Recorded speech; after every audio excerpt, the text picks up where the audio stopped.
Good evening. How's everybody doing? Great to be learning with you on a Thursday, Yom HaMishi. Let's light up the darkness. Who's in the house on a Thursday? Lucy in Minnesota, Sharon in New Jersey, Joe in the Inland Empire. Where'd it go on me? I just know where you are. Melissa in Great Neck, Nancy, North Carolina, Shandor in the Bronx, Yehud in South Carolina, Lorraine in Texas, Bilam in Missouri, Michael, Shalom from Kansas City. Welcome, Michael. Guy in Ohio, Bella in Florida, Belle in Texas, Renee in Indiana, Aoife in Florida, Chaim in Florida, Ella in Southern California. Welcome. It's so good to be with you guys. Comfortable place we've got, continuing our non-stop unceasing efforts. Tickets are on sale for Guns and Moses. Okay, so you can go to gunsandmosesmovie.com. There's the button, get tickets. We're in 27 cities. Hopefully one of those cities is where you live. And it really helps us out if you plan to go on opening weekend and get the tickets now. Getting advance tickets is great for us. And there's even some Thursday the 17th shows at a bunch of locations. So it'd be great if you get your tickets now. But I'll tell you guys something, as we do this big push on social and we have wonderful influencer partners who believe in the movie and are working with us. But man, there's a lot of Jew haters out there. Wow, they just feel so comfortable spewing their racism, their absolute racism against the Jews. Unbounded, they just wouldn't speak like that in polite society, but they feel perfectly comfortable saying, the most vile things in comment threads. Thank God we're elevating social media and sharing Torah and doing something beautiful here with a community.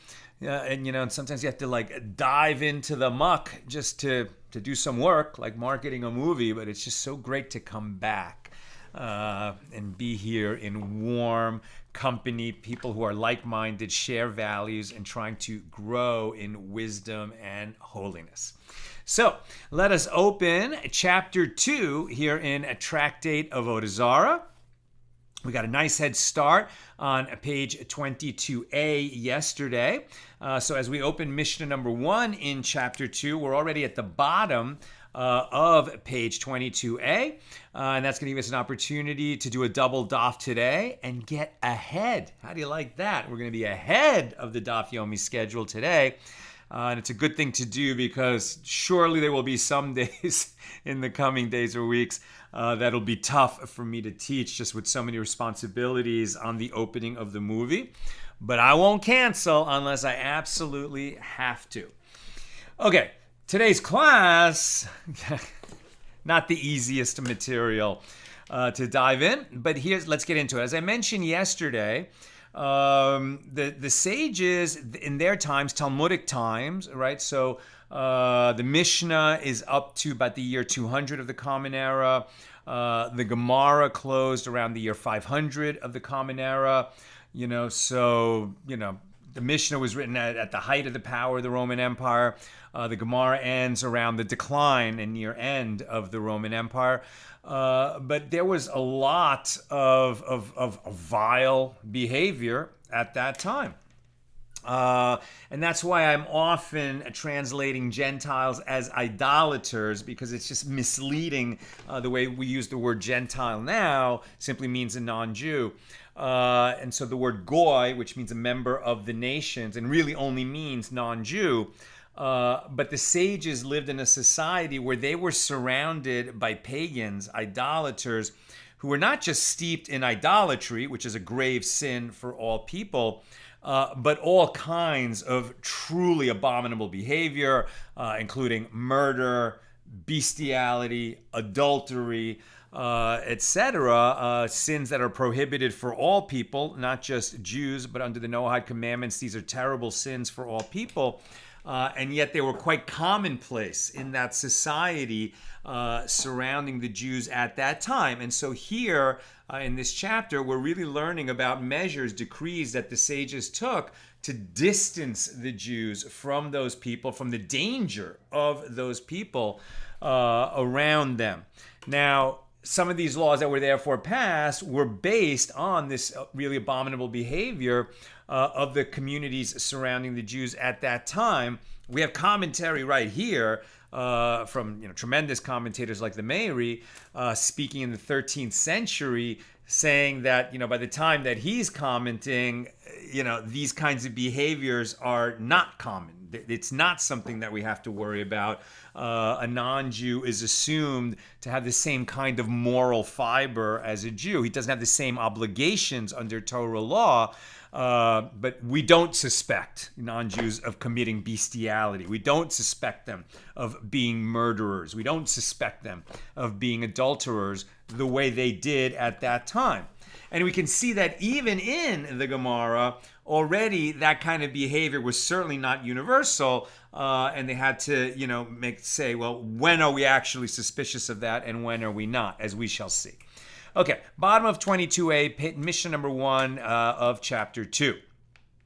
One may not, and we've actually encountered this Mishnah before, one may not keep an animal in the inns, like hotels, of Gentiles, but really think idolaters, because they are suspected of bestiality.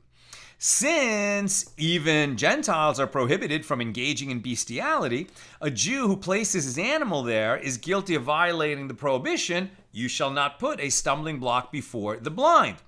And a woman may not seclude herself with Gentiles because they are suspected of engaging in forbidden sexual relations. And any person may not seclude himself with these Gentiles because they are suspected of bloodshed, meaning murder. They're suspected of being murderers, people who commit bestiality, and people who rape women wantonly, right? So thank God we don't live in such a society anymore. Now we're on page 22b, and now the Gemara. With regard to the assumption that idolaters are suspected of bestiality, the Gemara raises a contradiction from a Baraisa. One may purchase an animal from idolaters for use as an offering, and there is no concern that it might be unfit due to it being an animal that copulated with a person, or due to its being an animal that was the object of bestiality, or due to it having been set aside for idol worship, or due to the animal itself having been worshipped. Right, so already you have a difference in the Gemara between it and the law in the Mishnah, where you can purchase an animal from a non-Jew for you to bring as an offering in the temple when the temple is standing. And you don't have to be concerned that that animal was used, was the subject of bestiality, which would disqualify it from being brought as an offering on the altar, nor do we have to be concerned that it was worshipped as an object of idolatry, or used or set aside as an offering to be brought for idolatry. So why do we not have this concern? So the Gemara analyzes the ruling. Granted, there is no concern that the animal was set aside for idolatry or was itself worshipped, and the reason is that if it was so set aside, or if it was so worshipped, then the Gentile would, or let's say the idolater, would not have sold it to the Jew in the first place. But with regard to the possibility that it is an animal that copulated with a person, or an animal that was the object of bestiality, let one raise a concern in line with the ruling of the Mishna, right? That these surrounding idolaters were suspected of committing bestiality.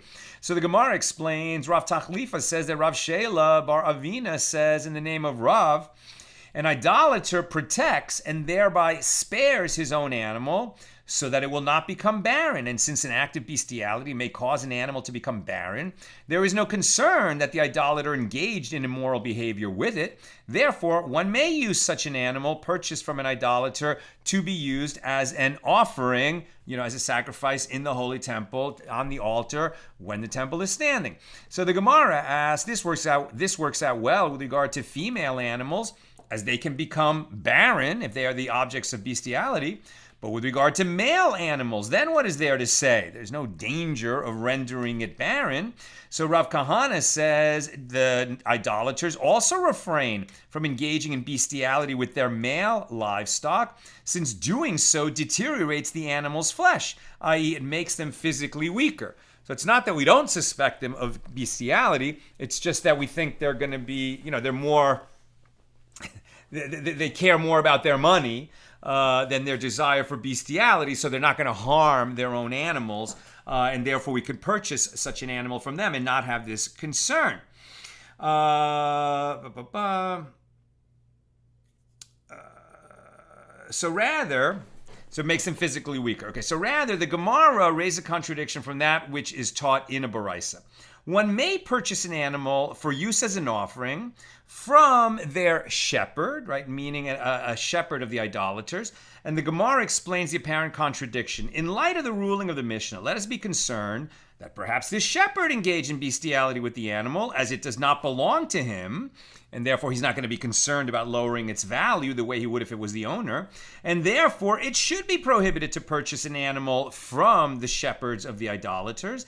And the Gemara answers, their shepherd is fearful of engaging in bestiality with the animals under his care due to the forfeit of his wages that would result if this were discovered. Again, not because the idolaters are object to the immorality of committing bestiality, but they just don't want the value of their animals diminished.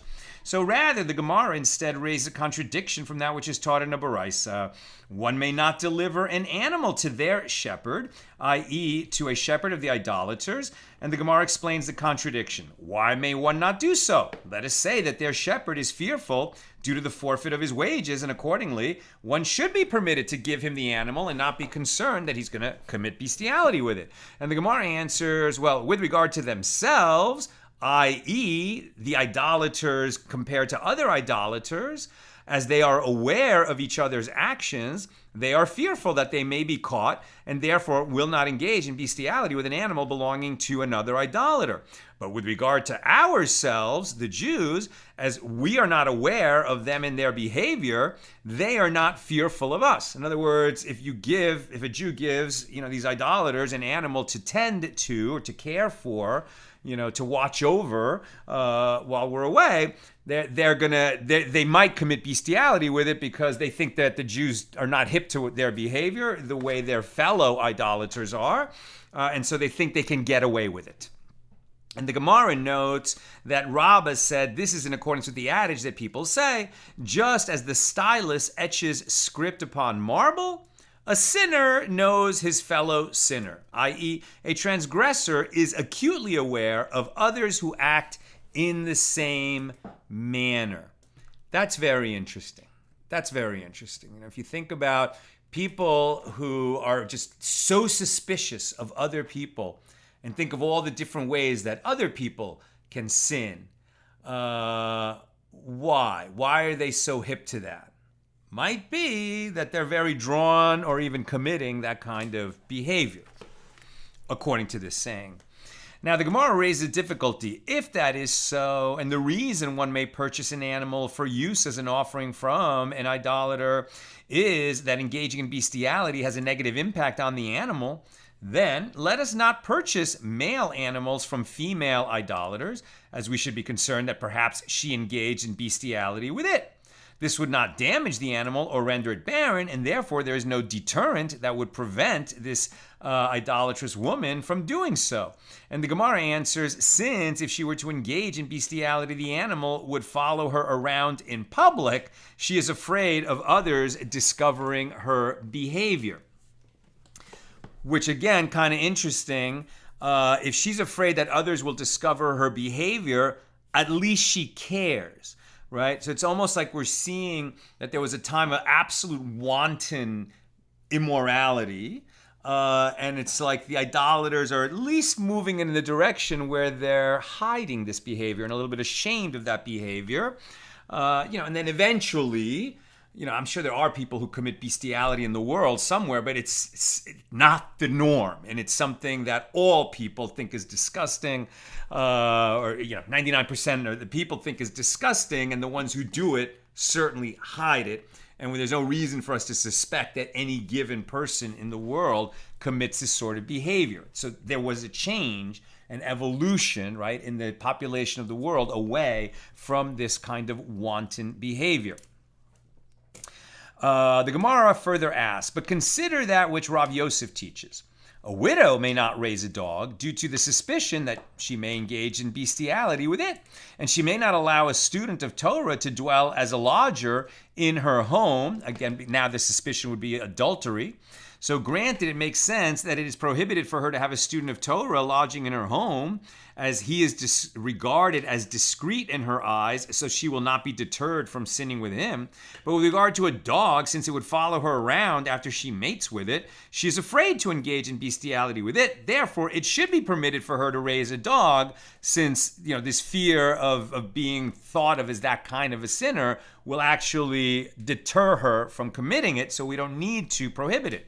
So the Gemara answers, since it will also follow her around in a case when she throws it a piece of meat, people will say the fact that it is following her is due to the fact that she feeds it, not, that she has this relationship with it. And they will not suspect her bestiality. Consequently, she will not be deterred from transgressing. Now, the Gemara asks, with regard to female animals with females, what is the reason that we do not permit them to be secluded with each other? And Mar Ukva Bar Chama says it is because the idolaters frequent the wives of others. And on occasion, the idolater does not find her, and he finds the animal and engages in bestiality with it instead. And if you wish, say instead, even when he finds the wife, so in other words, these people, they're murderous. They commit adultery regularly, and when they don't have adultery to commit, they engage in bestiality. That's what he's saying. And if you wish, say instead, even when he finds the wife of another, he also engages in bestiality with the animal. As the master said, the animal of a Jew is more appealing to the idolaters than their own wives. As Rabbi Yochanan says, at the time when the snake came upon Eve, at the time of the sin of her eating from the tree of knowledge, it infected her with moral contamination. And this contamination lingers in all human beings. And the Gemara asks, well, if that is so, then a Jew should also be suspected of engaging in bestiality. And the Gemara answers, with regard to the Jewish people who stood at Mount Sinai and received the Torah, their contamination ended. Whereas in the case of the idolaters who did not stand at Mount Sinai and receive the Torah, their contamination has not ended. But later, it did, right? That's why we learn from the Meiri that we don't suspect people of engaging, right, non-Jews of engaging in this kind of behavior. Right? It's not that all people are good and righteous and, everyone is so upright and wouldn't commit, various kinds of crimes. But the norm has certainly, become that people don't do this sort of behavior. And so there's no reason to suspect that someone does, absent other evidence. Now, the Gemara inquires with regard to the law in the case of a bird. A dilemma was raised before the sages with regard to birds. What is the law? Are the idolaters suspected of engaging in bestiality with birds? And the Gemara suggests, coming here a proof that they are suspected of doing so, as Rav Yehuda says that Shmuel says in the name of Rabbi Hanina, I once saw an idolater who bought a goose in the market, engaged in bestiality with it, strangled it, roasted it, and then ate it. And similarly, Rabbi Yirmi of Difti says, I saw a certain Arab who bought a thigh of meat from the market and carved a space in it that was the size necessary to allow for penetration. And subsequently, he penetrated it and then he roasted it and ate it. And these incidents demonstrate that idolaters are suspected of immoral conduct with fowl. Now we're on page 23a. Now the Gemara cites another resolution of the apparent contradiction between the Mishna, which rules that idolaters are suspected of bestiality, and the Baraisa, which permits an animal purchased from the idolaters to be sacrificed as an offering in the holy temple when it's standing. So Ravina said that it is not difficult. This contradiction is not difficult. The Mishnah issues its ruling with regard to the law ab initio. We distance ourselves from them in every way. While that Baraisa is referring to the law after the fact that, well, you shouldn't have purchased that animal to use as an offering from an idolater. But if you did, since there's really no reason to suspect that it was used in these ways, you can still offer it on the altar. That's the difference between ab initio, lechatchila, and after the fact, b'di'evet. Now the Gemara asks, and from where do you say that there is a difference in this case between ab initio and after the fact? As we learned in the Mishnah, a woman may not seclude herself with them because they are suspected of engaging in forbidden sexual intercourse, either adultery or rape. And one can raise a contradiction from another Mishnah in Tractate Kesuvos 26b with regard to a woman who was imprisoned by the idolaters. The question is, if she was in prison, right, she was wholly under their power. She was a captive of the idolaters. So the question becomes, do we assume that she was raped or not? So if she was imprisoned due to monetary matters, she remains permitted to her husband, even if he is a priest, as there is no concern that she was raped, right? So for all Jews, God forbid someone's wife is raped, she was the victim of a terrible crime, and then God willing, she's returned to her family, and the family goes on as before. A priest, because they're held to this incredibly high level of sanctity, and that's why, right, they cannot marry a divorced woman, nor can they be with a woman if she was raped by someone else, right? He can't be with her. Now, he could choose to stay with his wife, and then he would be disqualified from serving as a priest in the temple. That would be a choice he could make. He's technically prohibited from doing that, but he might not care because he loves his wife.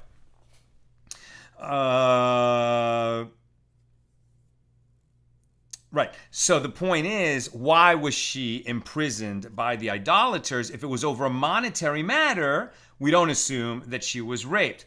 If she was imprisoned due to a capital offense, she is forbidden to her husband if he is a priest, as the captors would not restrain themselves from raping her.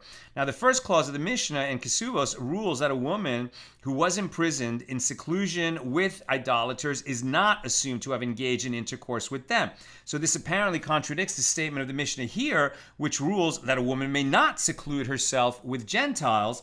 But remember, it's different issues. Are they suspected of adultery, and so they might try to seduce her? Or are they suspected of rape, and we're going to be concerned that they raped her? I mean, these are obviously separate issues. Both, are concerns because they engage in both those practices. So the Gemara continues, rather, isn't it correct to conclude from here that there is a difference for us between ab initio, as in the Mishnah here, and after the fact, as in the Mishnah in Kesuvos? But the Gemara rejects this conclusion. From where can this be proven? Perhaps I could actually say to you, generally, even after the fact, one may not assume that a woman who was secluded with an idolater did not engage in intercourse with him. And here in the Mishnah, Kesuvos, this is the reason that she is permitted to her husband even after having been imprisoned, since her husband might not agree to pay if his wife was raped. The Gentile is fearful of raping her due to the potential loss of his money. Now the Gemara adds, know that this is the explanation, as the latter clause of that Mishnah teaches, if she was imprisoned due to a capital offense, she is forbidden to her husband. Clearly the difference is that in this case, there is no incentive for the idolaters to leave her unharmed. And the Gemara concludes, and nothing more needs discussion, as this is certainly the correct interpretation of that Mishnah. And it made sense given the incredibly debased nature of the society, that the Jews were surrounded by at that time. Now, Rabbi Pedas said, the contradiction between the Mishnah, which rules that the idolaters are suspected of bestiality, and the Baraisa, which permits an animal purchased from them to be sacrificed as an offering, is not difficult. This Mishnah is in accordance with the opinion of Rabbi Eliezer, while that Baraisa is in accordance with the opinion of the rabbis. So what is the disagreement between Eliezer and the rabbis? As we learned in a Mishnah and tractate Para 2:1, that's one of the tractates that's in the Mishnah but doesn't have a Gemara associated with it.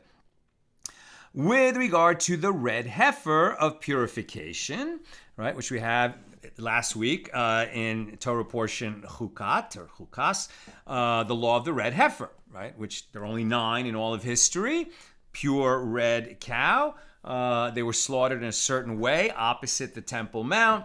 Then it was burned in a pyre, and then those ashes were stored and kept very securely, and some of those ashes would be mixed with water, and that would be the waters of purification, which was necessary for somebody who came into contact with death, right? Either by walking in a cemetery or actually, burying a dead body.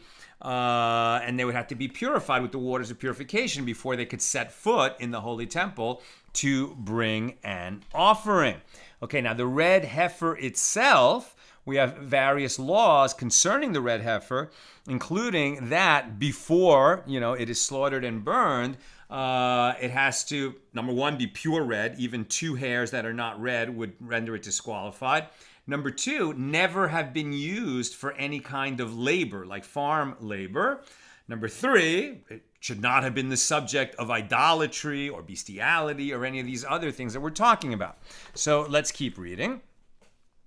So with regard to the red heifer of purification, Rabbi Eliezer says that it may not be purchased from the Gentiles, and the rabbis permit it to be purchased from the Gentiles. And Rabbi Pedas explains what? Is it not correct to say that Rabbi Eliezer and the rabbis disagree with regard to this issue?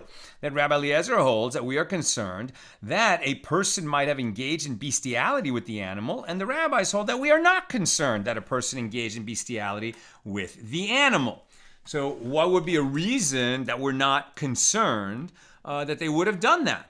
Because if they knew what a red heifer is, that is a priceless animal. It is of infinite value, right, to the Jewish people, because without a red heifer, then people who become, tameh, ritually impure, with tumas mace, right, with impurity of the dead, could never be purified, could never bring an offering. The red heifer is so rare, it is a gift from God. If the gift was given, right, to a non-Jew, and it was raised on his farm, and he became aware of its value, he's not gonna engage his pleasure with it or use it to pull his wagon and thereby disqualify it from being sold for an astronomical sum. So that would be a reason that we should not be concerned that somebody behaved in this way with it. But the Gemara rejects this conclusion. From where do you know that this is the case? Perhaps everyone agrees that we are not concerned that a person might have engaged in bestiality with the animal. And here, this is the reasoning of Rabbi Eliezer. He holds in accordance with the statement that Rabbi Yehuda says, that Rav says. As Rabbi Yehuda says, that Rav says, if one placed a bundle of sacks upon a red heifer, he has rendered it unfit for purification, as a red heifer is fit only if it has not borne any burden, in accordance with the verse, upon which never came a yoke, from Numbers 19:2. And in the case of the heifer whose neck is broken, it is not rendered unfit until you pull a load with it, as the verse states, and which has not drawn the yoke.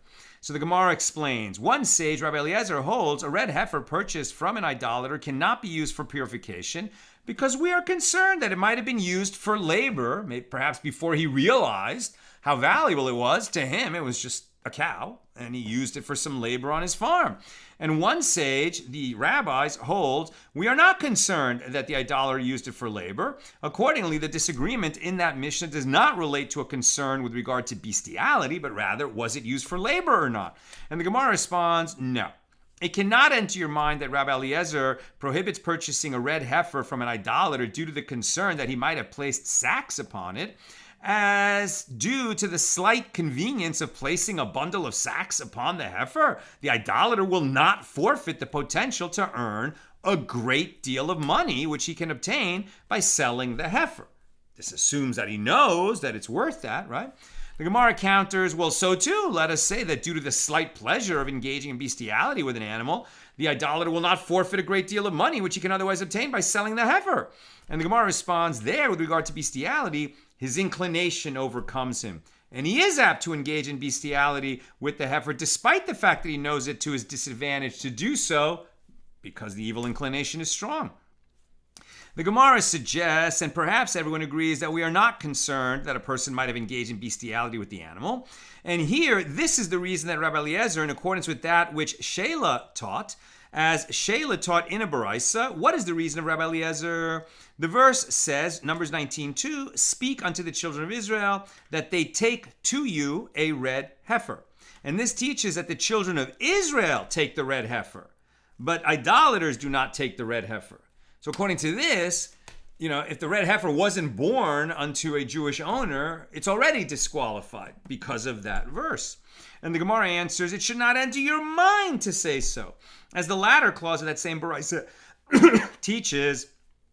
And similarly, Rabbi Eliezer would disqualify an animal purchased from an idolater in the case of all offerings. And the Gemara elaborates, and if it should enter your mind that Rabbi Eliezer's reason is in accordance with that which Sheila taught, granted, in the case of the red heifer, a term of taking is written, that you take from the Jewish people. But is a term of taking written with regard to all other offerings? Since a term of taking does not appear in the context of other offerings, right? We know that an animal to be offered on the altar has to be a kosher animal. Well, that was weird. Has to be a kosher animal. I don't know what that was. Has to be a kosher animal and an unblemished animal, right? There's certain requirements for an animal that would be brought up on the altar, but we find no requirement that it was previously owned, all its life. It was born to, let's say, a farm owned by Jews. So what's going on here? And if it should enter your mind, the Rabbi Eliezer's reasons in accordance with that of which Sheila taught, granted in the case of a red heifer, a term of taking is written, but is a term of taking written with regard to all other offerings? Since a term of taking does not appear in the context of other offerings, this cannot be Rabbi Eliezer's reasoning. And the Gemara suggests, and perhaps the rabbis disagree with Rabbi Eliezer. Now we're on page 23b. Only with regard to the red heifer, as its price is exorbitant. And the rabbis maintain that the idolater would not risk forfeiting the profit for a temporary benefit. But with regard to the rest of offerings, which are not exceptionally valuable, they concede to Rabbi Eliezer that animals purchased from idolaters may not be used for these offerings because perhaps, now there's no requirement that it never be used for labor. I'm not sure about that. But definitely, if it was ever used for bestiality, the animal would be disqualified as an offering. I don't think that having been used for labor at any time would disqualify an animal as a regular offering. But now I'm not sure. Okay. The Gemara rejects this possibility. But what about that which is taught in the Tosefta, cited earlier?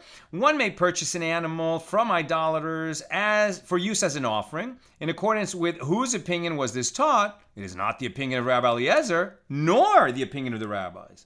And furthermore, it is explicitly taught in a Baraisa. What did Rabbi Eliezer's colleagues respond to him with regard to his ruling that an animal purchased from idolaters may not be used as an offering? They quoted a verse. All flocks of Kedar shall be gathered together unto you. The rams of Nebios shall minister unto you. They shall come up with acceptance upon my altar. Isaiah 60, verse 7. Since the rabbis learned from this verse that animals intended for use in all types of offerings may be purchased from idolaters, there is no reason to assume that they concede to Rabbi Eliezer. Consequently, Rabbi Pedis's opinion that the Mishnah is in accordance with the opinion of Rabbi Eliezer, while the Baraisa is in accordance with the opinion of the rabbis, remains uncontroverted. New subject. The Gemara continues to discuss the laws of the red heifer. Rabbi Eliezer and the rabbis disagree with regard to a case where there is merely a concern that a person may have engaged in bestiality with the animal. But in a situation where the idolater certainly engaged in bestiality with it, all agree he has disqualified the offering. Right? In the absence of other evidence, we don't have to assume that somebody did that. But if there is such evidence, the animal cannot be used as an offering, certainly. The Gemara comments learn from it that the red heifer is classified as consecrated for the altar, although that's not its destiny, right? It gets slaughtered and burned outside the Temple Mount. As the Merciful One labels it with the term for a sin offering. Accordingly, the red heifer is subject to the same laws as a sin offering, which means it is disqualified if it is the object of bestiality. The Gemara counters, if that is so, then the red heifer should be disqualified if it was born by a cesarean section, as this is the law concerning other sin offerings. And the Gemara adds, and if you would say that indeed that is so, then why is it taught in a Baraisa, if one consecrated a red heifer, despite the fact that it was born by cesarean section, it is disqualified for use as a red heifer. And Rabbi Shimon deems the heifer fit for use in purification. If, as indicated by the verse, the laws of a sin offering apply to the red heifer, how can Rabbi Shimon deem this animal fit? The Gemara adds, and if you would say that Rabbi Shimon conforms to a standard line of reasoning, I'm almost done. Questions or comments, please get them in. And if you would say that Rabbi Shimon conforms to a standard line of reasoning, as he says, a baby born by cesarean section is considered a full-fledged offspring and is no different from a baby born in a regular manner, that is difficult. But doesn't Rabbi Yochanan say that Rabbi Shimon would concede with regard to sacrificial animals that an animal born by cesarean section is not consecrated? If so, even Rabbi Shimon should agree that the heifer would be disqualified. And the Gemara explains, rather, the red heifer is different. Since a blemish disqualifies it, a matter of licentiousness and a matter of idol worship would also disqualify it. As it is written, neither from the hand of a foreigner shall you offer the bread of your God of any of these, because their corruption is in them. There is a blemish in them, from Leviticus 22:25. Now this verse indicates that corruption is considered a blemish, and the school of Rabbi Yishmael taught anywhere that the term corruption is stated, it is reference to nothing other than a matter of licentiousness and idol worship. And the Gemara supports this claim. Corruption is a reference to a matter of licentiousness, as it is written with regard to the generation of the flood, and God saw the earth, and behold, it was corrupt, for all flesh had corrupted their way upon the earth. Genesis 6:12. And corruption also is a reference to idol worship, as it is written, lest you deal corruptly and make you a graven image, Deuteronomy 4:16. And consequently, with regard to the red heifer also, since a blemish disqualifies it, a matter of licentiousness or idolatry likewise disqualify it. That's where we'll stop. We'll continue, God willing, tomorrow, Friday at the regular Friday time, noon Pacific. Just a couple of comments. Joseph, in psychology, this concept of seeing sin in others is called mirror theory. Right. And I believe the Baal Shem Tov said the same thing, right? That what you see in others is a flaw that really is in you. And the reason you're seeing it in others is because it's a reflection on yourself. Same concept, same exact concept. Thank you for that. And Samira, if she's in prison due to a capital offense, she wouldn't be married. The husband would divorce her since she would wind up being killed and she could not be redeemed. Interesting. But does he have that opportunity? right? He might make the decision to divorce her, but he may not have the opportunity to deliver the get. But that's a very interesting point. I want to think more about that. Thank you. That's what I've got for us today. And with God's help, we'll be together again tomorrow, Friday, at noon Pacific. Have a good night.